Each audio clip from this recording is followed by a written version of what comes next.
Hello, and welcome to the Get Lean and Eat Clean podcast. My name is Brian Grin. I'm a certified health coach, trainer, and author. And this podcast is for middle-aged men and women looking to optimize their health and get their bodies back to what it once was 10 to 15 years ago.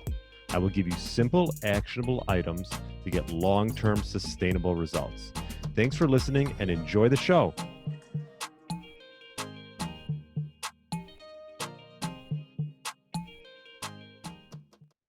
All right, welcome to the Get Lean, Eat Clean podcast. My name is Brian Grin, and I hope you had a great weekend. Happy Tuesday if you're listening to this on Tuesday. And hopefully you listened to my interview with Dr. Ted Naiman. This was a rebroadcast of an episode that I did back in the beginning of the year. And we touched on all about his protein to energy ratio, how to avoid overeating junk food, the best workout to do when you're on a short time frame, and the importance and role of protein in your diet. So definitely check out my interview with Dr. Ted.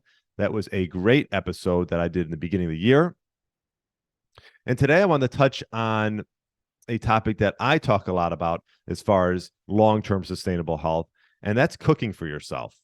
And my wife and I were just in Arizona for a week.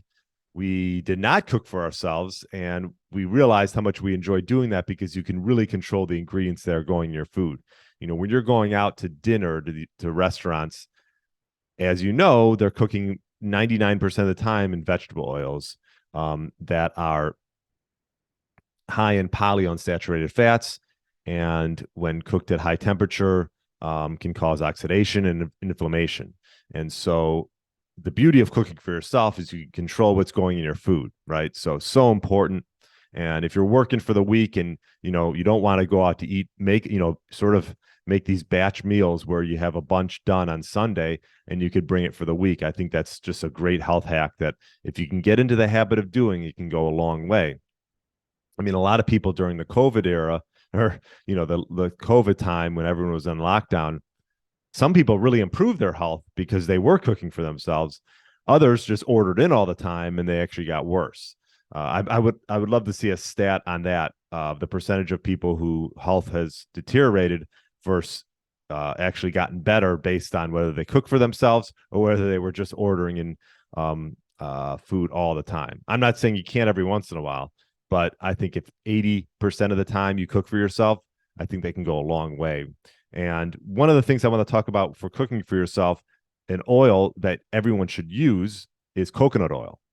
And it's like the opposite of the polyunsaturated fats that are in the vegetable oils. Because the problem is these polyunsaturated fats can cause inflammation, get rancid when they're get stale, rancid over a short period of time. And essentially, you want to cook in coconut oil because not only is it a stable fat, but there's many benefits, and I'm going to touch on them today for reasons why you should be cooking with saturated fats, and coconut oil is one of the best. Dr. Ray Peat, who Jay Feldman gets a lot of his information from, just check out his articles on coconut oil, and I'll put a link in the show notes, and he'll touch all about the importance of coconut oil, and I'm going to touch on those today. But really, if you're going to cook for yourself, you can use tallow. You can use extra virgin olive oil as well. That's a good one. Butter, as long as it's not heated too high. And coconut oil is a great one. It's a neutral flavor taste, so you can really much pair it with anything. And some of the benefits are, I'm going to name a few today. One, it has actually a strong antifungal and antiseptic effect. It can actually strengthen your immune system. It also doesn't interfere with the oxidation of carbs and can provide energy when cellular function is compromised. It has antioxidant properties as it prevents what's called lipid peroxidation. It protects the cell against energy failure or toxic insult, and it stimulates the metabolic rate and supports thyroid function. So coconut oil is a saturated fat rich food, and it contains short and medium chain fatty acids. And the bottom line is, when you're cooking for yourself, is to avoid those vegetable oils, right? Canola oil, sunflower. Most foods have them laced in there.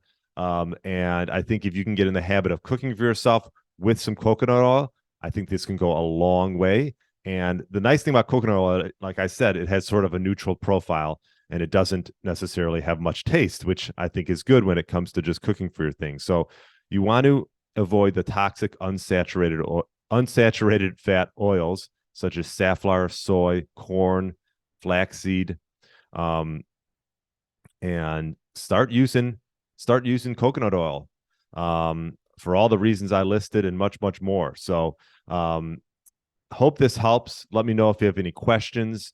And I think if you can make it a habit to cook for yourself 80% of the time and use great oils like coconut oil, I think it can go a long way for your health.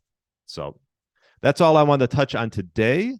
Looking forward to a great interview on Friday, and have a great rest of the week, and we will talk later. Thanks for listening to the Get Lean, Eat Clean podcast. I understand there are millions of other podcasts out there, and you've chosen to listen to mine, and I appreciate that. Check out the show notes at briangrin.com for everything that was mentioned in this episode. Feel free to subscribe to the podcast and share it with a friend or family member that's looking to get their body back to what it once was. Thanks again, and have a great day.